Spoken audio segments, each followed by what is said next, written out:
রাতের বেলা যখন আপনি একা আছেন, বাসায় কেউ নাই, তখন আপনি আসলে মোবাইলে কি সিনেমা দেখেন, তখন আপনি টেলিভিশনে কি দেখেন? আমি অনেক লোকেরই দেখি রাত যত গভীর হয় তত সে হারাম সিনেমা দেখতে থাকে, হারাম দৃশ্য দেখতে থাকে এবং হারাম কাজ করতে থাকে। আমি অনেক লোকেরই দেখেছি তারা এই কাজগুলো করে। ইয়াং জেনারেশনের মধ্যে তো এখন এই কাজ অনেক ব্যাপক পরিমাণ, তারা এগুলোর মধ্যে অভ্যস্ত হয়ে পড়েছে। সোশ্যাল মিডিয়া জুড়ে আছে কি, ফেসবুক ইউটিউবে আছে কি, অধিকাংশ লোক এর মধ্যেই তারা নিমজ্জিত, এগুলো নিয়ে তারা ব্যস্ত থাকে। আল্লাহ তাআলা বলছেন যে ইস্তাগফুনা মিনান নাস, তারা মানুষের কাছ থেকে গোপন রাখতে চায়, ওয়ালা ইস্তাগফুনা মিনাল্লাহ, কিন্তু আল্লাহর কাছ থেকে তারা গোপন রাখতে চায় না। শুনুন ভালো করে, আমরা গুনাহ করি কিন্তু গোপনে করি, পাপ করি গোপনে করি, অন্যায় করি গোপনে করি। কার থেকে? কার চোখের আড়ালে? আল্লাহর চোখের আড়ালে নাকি মানুষের চোখের আড়ালে? হ্যাঁ, কার চোখের আড়ালে করি? মানুষের চোখের আড়ালে। কিন্তু আল্লাহকে দেখছেন না? দেখছেন কিনা আল্লাহ? আল্লাহ যদি দেখে থাকেন তাহলে আল্লাহর ভয় আমাদের মধ্যে থাকতে হবে না? কাল্লা বাল্লা ইয়াখাফুনা আল আখিরা কাল্লা ইন্নাহু তাযকিরা ফামান শাআ যাকারা ওয়া মা ইয়াখশাউনা ইল্লা ইয়াশা আল্লাহ হুয়া আহলুত তাকওয়া ওয়া আহলুল মাগফিরা। আল্লাহকে ভয় পাইতে হয়, কিন্তু আমরা মানুষকে ভয় পাচ্ছি। আজকাল আমরা বিভিন্ন ধরনের গুনার মধ্যে লিপ্ত হয়ে আছি, কিন্তু সবচেয়ে ভয়াবহ যে গুনাহ এর মধ্যে আমরা লিপ্ত হয়ে আছি সেটি হচ্ছে গোপন গুনাহ। কি গুনাহ? গোপন গুনাহ। গোপন গুনাহ তো বুঝতে পারছেন? গোপন গুনাহ মানে হচ্ছে এই গুনাহ, যেই গুনাহগুলো মানুষ গোপনে করে, কেউ দেখতে পাচ্ছে না, গোপনে সে সেই গুনাহগুলো করে যাচ্ছে। সেটি এমন যে আপনি যখন একাকী থাকেন তখন গুনাহ করেন, অথবা যখন ঘরের দরজা বন্ধ করে রাখেন তখন গুনাহ করেন, অথবা কেউ নাই, কেউ দেখছে না কোথাও এমন একটা জায়গায়, অথবা কেউ বুঝেও না বা কেউ বুঝতে পারছে না, কিন্তু এমন গুনাহ আপনি করে যাচ্ছেন। এইরকম ফলে দুই ধরনের গোপন গুনাহ হয়। একটা হচ্ছে যখন আপনি একাকী থাকেন, আর একটা হচ্ছে এমন কিছু গুনাহ যেটা কেউ দেখে না বা কেউ বুঝে না, কেউ বুঝতে পারছে না, কিন্তু আপনি সেটি করে যাচ্ছেন। লোকেরা বুঝতে পারছে না যে আপনি এমন একটা গুনাহ করে যাচ্ছেন। যেমন পণ্যে ভেজাল দেয়া, আপনি যখন বিক্রি করেন তখন ভেজাল পণ্য আপনি বিক্রি করেন, লোকেরা বুঝতে পারছে না, আপনি 2 নম্বর জিনিস বিক্রি করছেন, অথবা আপনি দাম বাড়িয়ে বিক্রি করছেন, লোকেরা তো বুঝতে পারে না, কিন্তু আপনি কিন্তু ঠিকই গোপন গুনাহ করে যাচ্ছেন। আবার মানুষের চোখের আড়ালে কিছু গুনাহ, মানুষ জানলে দেখলে হয়তো বুঝতো, কিন্তু আপনি চোখের আড়ালে করছেন, এই কারণে মানুষ দেখছে না, বুঝতে পারছে না। এই যে গুনাহগুলো, গোপন যে গুনাহ আছে, এই গুনাহগুলো মানুষকে ধ্বংস করে দেয়, মানুষের ইবাদতের স্বাদ নষ্ট করে দেয় এবং মানুষকে আল্লাহ থেকে অনেক দূরে সরিয়ে দেয়। মানুষ তখন ইবাদতগুলো কেবলমাত্র একটা রুটিন ওয়ার্ক হিসেবে করে। রুটিন ওয়ার্ক মানে কি? জুমাবারে মসজিদে আইসা নামাজ পড়তে হবে, এতটুকুই। কিন্তু এই নামাজ তার মধ্যে কোনো পরিবর্তন তৈরি করে না। লোকটা নামাজ পড়ে তারপরে মিথ্যাবাদী, চোর, ডাকাত, অথবা নামাজের মধ্যে আল্লাহর স্মরণ তার বেশি নাই। ওয়ালা ইয়াযকুরুনাল্লাহ ইল্লা কলিলা ইন্নাল মুনাফিকিনা ইউখাদিউনাল্লাহ ওয়া খাদিউহুম। আল্লাহ বলেছেন মুনাফিকরা আল্লাহকে ধোঁকা দেয়, অথচ তারা নিজেরাই ধোঁকা খাচ্ছে। কিভাবে? ওয়াইদা কামু ইলা সলাতি কামু কুসালা, নামাজ যখন দাঁড়ায় তখন তারা অলস। ইউরাউনান নাসা, মানুষকে দেখানোর জন্য নামাজ আদায় করে। ওয়ালা ইয়াযকুরুনাল্লাহ ইল্লা কালিলা, নামাজে সে আল্লাহর কথা খুব কমই স্মরণ করে। আপনারা দেখবেন, আপনারা যখন নামাজে দাঁড়ান তখন অলস অলস ভাব লাগে কিনা, দ্রুত নামাজ পড়ে শেষ করে ফেললেন, দ্রুত মসজিদ থেকে বের হয়ে যাব, এরকম যদি কোনো অবস্থা তৈরি হয় তাহলে বুঝতে হবে যে এই ব্যক্তির নামাজের মধ্যে মুনাফিকের নামাজের সাদৃশ্য আছে। নবীজি সাল্লাল্লাহু আলাইহি ওয়াসাল্লাম বলেছেন তিলকা সলাতুল মুনাফিকি, ওটা হচ্ছে মুনাফিকের নামাজ, ওটা হচ্ছে মুনাফিকের নামাজ। আপনি দেখবেন যে যখন লোকেরা খেলা দেখে অথবা যখন তারা গল্প করে তখন ঘন্টার পর ঘন্টা সময় চলে যায়, তার তখন কোনো মাথা ব্যথা থাকে না, কিন্তু যখন নামাজটা একটু লম্বা হয় তখনই তার মাথা ব্যথা। আপনাকে বুঝতে পারছেন? ইমাম সাহেব একটু লম্বা সূরা নিল, এখন একদল মুসল্লির তার কি মাথায় তখন রক্ত উঠে যায়, কেন এত লম্বা সূরা নিল? কারণ সে এসে গিয়ে এরপরে খেলা দেখবে, দোকানে আড্ডা দেবে, অথবা গাল গল্প করবে, অথবা ঘুমাবে, তাই না? বোঝা যাচ্ছে যে এই সকল লোকেদের এই প্রবলেমটা কেন তৈরি হয়েছে। এই তৈরি হওয়ার একটাই মাত্র কারণ, তা হলো এই লোকে গুনার মধ্যে নিমজ্জিত হয়ে পড়েছে। কারণ গুনাহ মানুষের অন্তরে কালো দাগ তৈরি করে দেয়। কালো দাগ যখন তৈরি হয় তখন তার ইবাদতে স্বাদ লাগে না, ইবাদতে মজা লাগে না। তখন এই ব্যক্তি পাপ করতে করতে তার ভালো লাগে, পাপের কাজ তার মজা লাগে, তার মধ্যে সে আনন্দ খুঁজে পায় এবং তার মধ্যে সময় কাটানোর জন্য সে উদ্গ্রীব থাকে, সদা সর্বদা উদ্গ্রীব থাকে। সম্মানিত ভাইরা এবং বোনেরা, ভালো করে খেয়াল করুন, নবীজি সাল্লাল্লাহু আলাইহি ওয়াসাল্লাম একবার সাহাবায়ে কেরাম রাদিয়াল্লাহু তাআলা আনহুম নিয়ে বসা, এবং তিনি তখন তাদেরকে বললেন, ইন আকওয়ামা মিন উম্মতি লা আ'লামুন্না আকওয়ামা মিন উম্মতি ইয়াতুনা ইয়াওমাল কিয়ামাতি বিহাসানাতি আমসালি তিহামাতা বিদা। আমার উম্মার মধ্যে আমি একদল লোকের চিনি যারা কিয়ামতের দিন আল্লাহর সামনে উপস্থিত হবে, তিহামা প্রান্তরে যে বিশাল বিশাল পাহাড় আছে, এরকম বিশাল বিশাল পাহাড়ের মতো সাদা শুভ্র সুন্দর ইবাদত নিয়ে আল্লাহর সামনে হাজির হবে।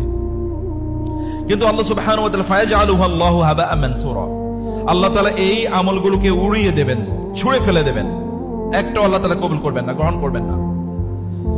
সাহাবায়ে কেরাম বললেন, ইয়া রাসূলুল্লাহ, এরা কারা যারা এমন আমল নিয়ে আল্লাহর কাছে আসবে কিন্তু আল্লাহ তাআলা তাদের আমলগুলোকে এরকম ছুঁড়ে ফেলে দেবেন, আল্লাহ আমলগুলো গ্রহণ করবেন না? এরা কারা? জাল্লিহুম লানা সিফহুম লানা হাত্তা লা নাকুনা মিনহুম। আপনি আমাদেরকে বলুন এরা কারা, তাদের বৈশিষ্ট্য কি, যেন আমরা তেমন না হয়ে যাই। রাসূলুল্লাহ সাল্লাল্লাহু আলাইহি ওয়াসাল্লাম বলেন, আলা ইন্নাহুম মিন জিলদাতিকুম ওয়া মিন ইখওয়ানিকুম, তারা তোমাদের ভাই, তারা তোমাদেরই আত্মীয়স্বজন, তোমাদেরই পরিচিত, তোমাদের আশপাশের লোক, কিন্তু এরা খুব ভালো নামাজ পড়তো, রোজা রাখতো, যাকাত দিত, হজ করত, কিন্তু যখন ইদা খালাউ বিমাহারিমিল্লাহি ইনতাহাকুহা, কিন্তু এই লোকগুলো যখন একা নীরবে এক জায়গায় নির্জনে থাকতো, একাকী থাকতো যখন, তখন তারা আল্লাহ যে কাজগুলো তাদের জন্য নিষিদ্ধ করেছেন, আরাম করেছেন, এগুলো তারা করত। মানুষের সামনে তারা করতো না, কিন্তু একাকী করতো। যেমন ধরেন, রাতের বেলা যখন আপনি একা আছেন, বাসায় কেউ নাই, তখন আপনি আসলে মোবাইলে কি সিনেমা দেখেন, তখন আপনি টেলিভিশনে কি দেখেন? আমি অনেক লোকের দেখি রাত যত গভীর হয় তত সে হারাম সিনেমা দেখতে থাকে, হারাম দৃশ্য দেখতে থাকে এবং হারাম কাজ করতে থাকে। আমি অনেক লোকের দেখেছি তারা এই কাজগুলো করে। ইয়াং জেনারেশনের মধ্যে তো এখন এই কাজ অনেক ব্যাপক পরিমাণ, তারা এগুলোর মধ্যে অভ্যস্ত হয়ে পড়েছে। সোশ্যাল মিডিয়া জুড়ে আছে কি, ফেসবুক ইউটিউবে আছে কি, অধিকাংশ লোক এর মধ্যেই তারা নিমজ্জিত, এগুলো নিয়ে তারা ব্যস্ত থাকে। তাহলে বোঝা যাচ্ছে যে শুধু এটা না, অন্যান্য জায়গায় দেখবেন দেদার সেই যে স্টার বিজ এই নামে বিভিন্ন ধরনের দেখবেন ম্যাগাজিন আছে, এগুলো বিক্রি হয়। এগুলো কারা কিনে? এগুলো কেনে কেবল হিন্দু, বৌদ্ধ, খ্রিস্টান, ইহুদি, নাস্তিক এরা কিনে, মুসলমানরা কিনে না। বিচিত্রা নামে যে সকল পত্রিকা পাওয়া যায়, এগুলো কারা কিনে? কিনে কারা? পর্নোগ্রাফি আপনারা জানেন, এই যে হারাম দৃশ্য, এই হারাম দৃশ্যগুলো সাইট, এগুলো কারা কেনে? এগুলো দেখে কারা? এই যে হারাম খেলা আছে এখন ইন্টারনেটে পাওয়া যায়, এগুলো খেলে কারা? খেলে এগুলো, জুয়া খেলে কারা? এই যে কাজগুলো তারা করে, এই সকল ব্যক্তিরা মূলত গোপন গুনায় নিমজ্জিত হয়ে আছে। আপনি হয়তো বলছেন, মনে করছেন প্রিয় ভাইরা বোনেরা, যে আমি গুনাহ করতেছি কেউ দেখছে না।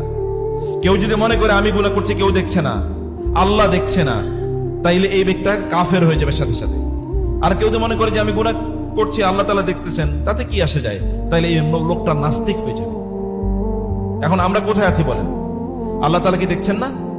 ইয়াস্তাগফিরুনা মিনান নাস ওয়া লা ইয়াস্তাগফিরুনা মিনাল্লাহি ওয়া হুয়া মাআহুম ইয ইউবায়্যিতুনা মা লা ইয়ারদা মিনাল কওল ওয়া কানা আল্লাহু বিমা তা'মালুনা মুহীতা। আল্লাহ তাআলা বলছেন যে ইয়াস্তাগফিরুনা মিনান নাস, তারা মানুষের কাছ থেকে গোপন রাখতে চায়, ওয়া লা ইয়াস্তাগফিরুনা মিনাল্লাহ, কিন্তু আল্লাহর কাছ থেকে তারা গোপন রাখতে চায় না। শুনুন ভালো করে, আমরা গুনাহ করি কিন্তু গোপনে করি, পাপ করি গোপনে করি, অন্যায় করি গোপনে করি। কার থেকে? কার চোখের আড়ালে? আল্লাহর চোখের আড়ালে নাকি মানুষের চোখের আড়ালে? হ্যাঁ, কার চোখের আড়ালে করি? মানুষের চোখের আড়ালে। কিন্তু আল্লাহকে দেখছেন না? দেখছেন কিনা আল্লাহ? আল্লাহ যদি দেখে থাকেন তাহলে আল্লাহর ভয় আমাদের মধ্যে থাকতে হবে না? কাল্লা বাল্লা ইয়াখাফুনাল আখিরা কাল্লা ইন্নাহু তাযকিরা ফামান শাআ যাকারা ওয়া মা ইয়াখশাউনা ইল্লা ইনশা আল্লাহ হুয়া আহলুত তাকওয়া ওয়া আহলুল মাগফিরা। আল্লাহকে ভয় পাইতে হয়, কিন্তু আমরা মানুষকে ভয় পাচ্ছি। ওমর রাদিয়াল্লাহু তাআলা যুগে সেই ঘটনা আপনাদের জানা আছে। ওমর শুনেন, অনেক ইবাদত করতেছেন, আপনারা হয়তো মনে করছেন যে আমরা তো ইবাদত করি, আমরা তো ভালো মুসলমান। অধিকাংশ মুসলমানই এরা নামে মুসলমান, কিন্তু এর মধ্যে সত্যি করতে ইসলাম নাই, ঈমান নাই। এগুলো সব সেকুলার টাইপের মুসলমান। এ নামাজও পড়ে, মদও খায়, এ নামাজও পড়ে, জুয়ো খেলে, এবং এ নামাজও পড়ে, এবং যারা ইসলাম বিদ্বেষী তাদের সাথে তাদের আতাত আছে, বন্ধুত্ব আছে, নরমাল। এগুলো কিছুই না তাদের জন্য। তারা মেসিরেও প্রচন্ড ভালোবাসে, আল্লাহরেও ভালোবাসে, আছে কিনা? না এরকম প্রচন্ড ভালোবাসে। মেসি ছাড়া, মেসি তার জীবনের প্রাণ, ওইখানে তার ছবি একেবারে কি ছবিওয়ালা জার্সি পরে তারপরে ঘুরে, ঘরে তার ছবি টানে রাখছে।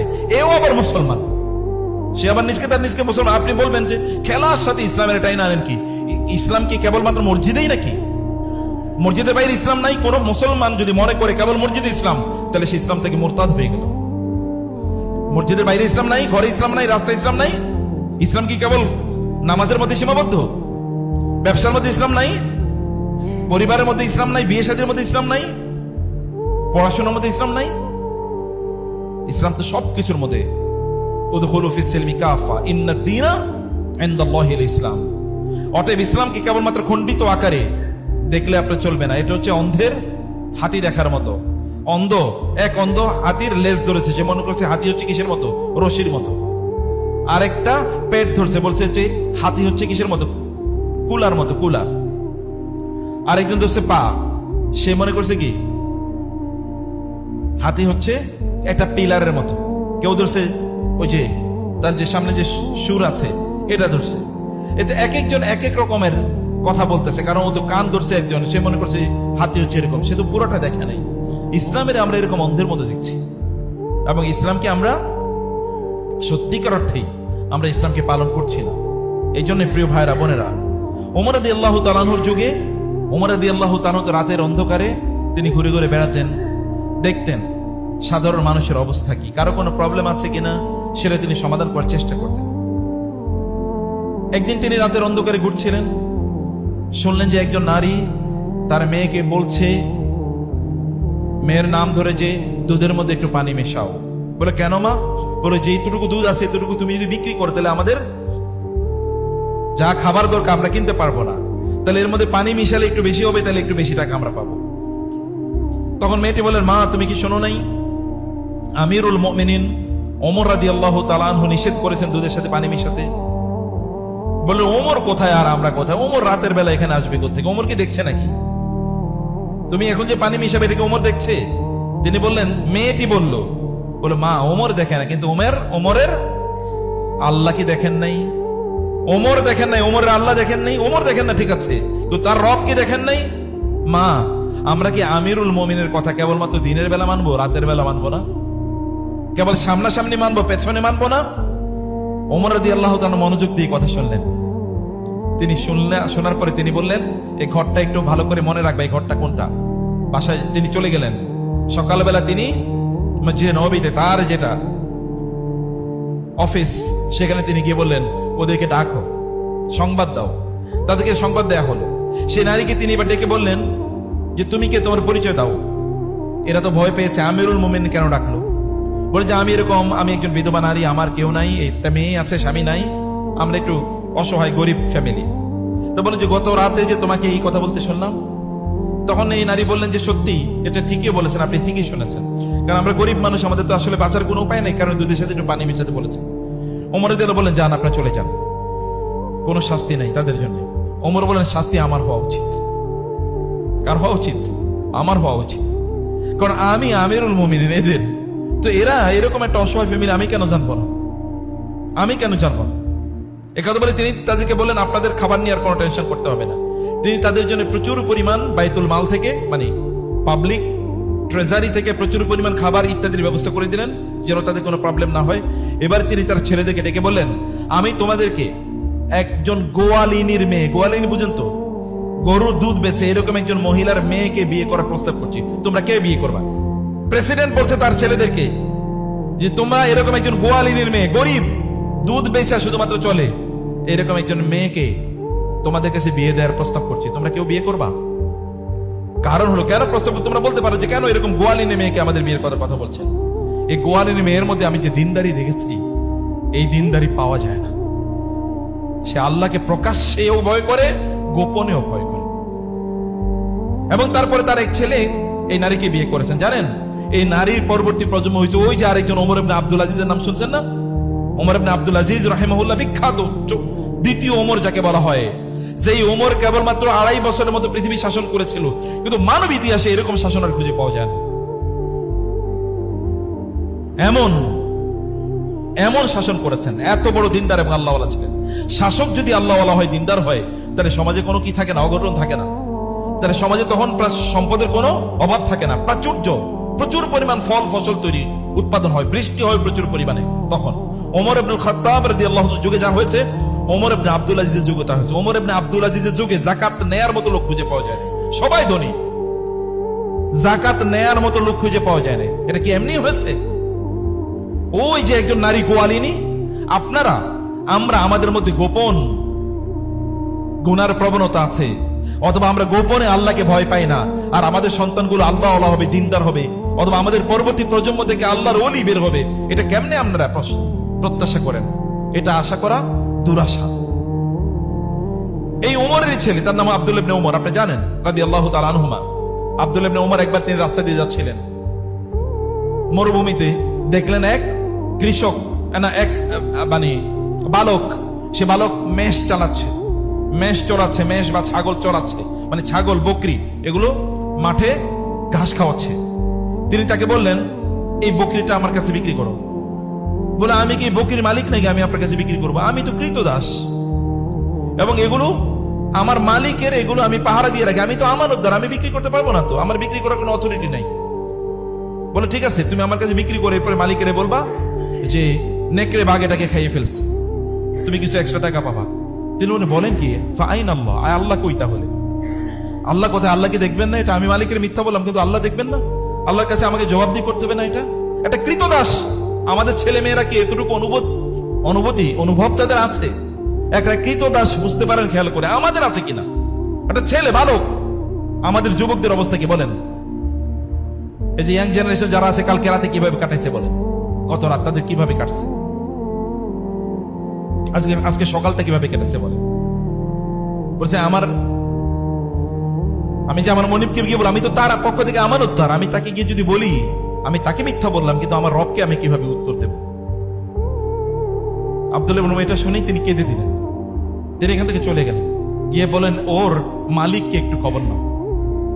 খবর নেওয়া হলো, তিনি মালিকের কাছে গিয়ে বললেন যে আমি আপনার এই যে কৃতদাস, ওকে আমি কিনতে চাই। এবং তিনি চড়া দামে তাকে কিনে নিলেন। তাকে কিনে তিনি বিক্রি মানে মুক্ত করে দিলেন, স্বাধীন করে দিলেন, যাও তুমি স্বাধীন। এবং তাকে বললেন যে তুমি এতটুকু আমানতদারিতে যার মধ্যে আছে, এতটুকু দিনদারিতে যার মধ্যে আছে, এতটুকু আল্লাহর ভয় যার মধ্যে আছে, সে কারো কৃতদাস থাকা উচিত না। তাকে মুক্ত করে দিলেন তিনি। একজন কৃতদাসের মধ্যে যদি এতটুকু অনুভূতি থাকে, রাসূলুল্লাহ সাল্লাল্লাহু আলাইহি ওয়াসাল্লাম মক্কা থেকে মদিনায় হিজরত করে যাচ্ছিলেন। এর মধ্যে মক্কা থেকে মদিনায় তিনি হিজরত করে যাচ্ছিলেন। এই অবস্থায় সেখানে আবু বকর রাদিয়াল্লাহু তাআলা সহ একটা জায়গা দিয়ে তিনি যাচ্ছিলেন। সেখানে আবার তাদের খাবারের পিপাসা লেগেছে, একটু দুধ দরকার। তখন ওই যে আরেকটা কৃতদাস এবং কালো নিগ্র ছোট চিকন একটা বালক, সে ওই বকরিগুলো সেখানে চারণ করছে। তিনি তাদেরকে, আবু বকর রাদিয়াল্লাহু তাকে গিয়ে বললেন যে আমাদেরকে একটু দুধ দেও না। বলে, আমার এখানে তো দুধ দেওয়ার মতো নাই, আমার এখানে কোনো বকরি দুধ দেওয়ার মতো নাই। বলে, ওই যে ওই বকরিটা। বলে, ওইটা তো দুধ দেয় না, ওটা তো দুধ নাই। বলে, তুমি যদি পারমিশন দাও তাহলে এখান থেকে আমরা দুধ দহন করি।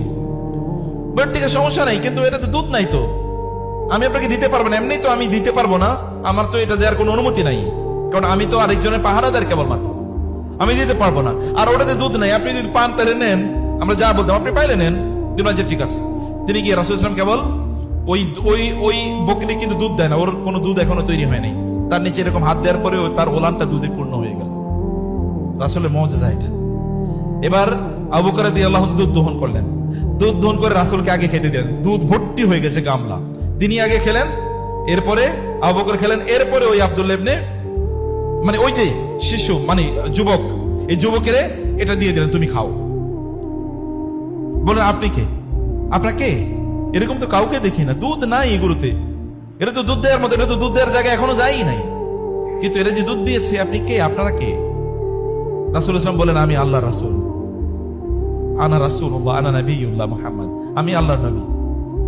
এই ছেলেটি তখনই সাথে সাথে বললেন, আমি বিশ্বাস করি আপনি আল্লাহর নবী এবং আপনি আমাকে আপনার অনুসারী বানিয়ে নেন, আমি মুসলমান হতে চাই। এবং সাথে সাথে সে মুসলমান হয়ে গেল।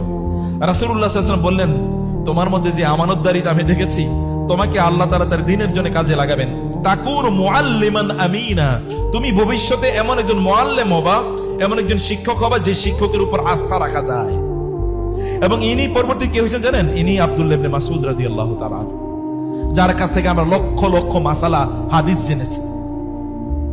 উম্মার সবচেয়ে বড় আলেম, সবচেয়ে বড় সাহাবী এর মধ্যে একজন। আমানতদারিতা, এটা কেবলমাত্র, এটা হচ্ছে আল্লাহ সুবহানাহু ওয়া তাআলাকে গোপনে ভয় করা। এবং গোপন গোড়া থেকে কেউ দেখে নাই, তার মনিব তো এখানে নাই, মালিক তো এখানে নাই, সে তাকে দেখার কথা না, কিন্তু তখনও তিনি আল্লাহকে ভয় করেছেন। আল্লাহর কাছে জবাবদিহিতার বিষয় তার মাথায় এসেছে। প্রিয় ভাইরা বোনেরা, আমরা যদি আল্লাহ সুবহানাহু ওয়া তাআলার ভয় যদি আমাদের অন্তরে কার্যকর না থাকে, তাইলে গোপন গুনাহ আমরা করতে থাকবো। আর গোপন গুনার ব্যাপারে আমি আগেই বলেছি, গুনাহ করবে গোপন। এই লোকটা তখন মনে মনে ইহুদি, মনে মনে খ্রিস্টান, মনে মনে নাস্তিক, সে হয়তো বা বাহ্যত কিছু মুসলমান, কিন্তু এর বাইরে তার মধ্যে কিছুই থাকবে না। এগুলো সব গোপন গুনার ফল এবং ফসল।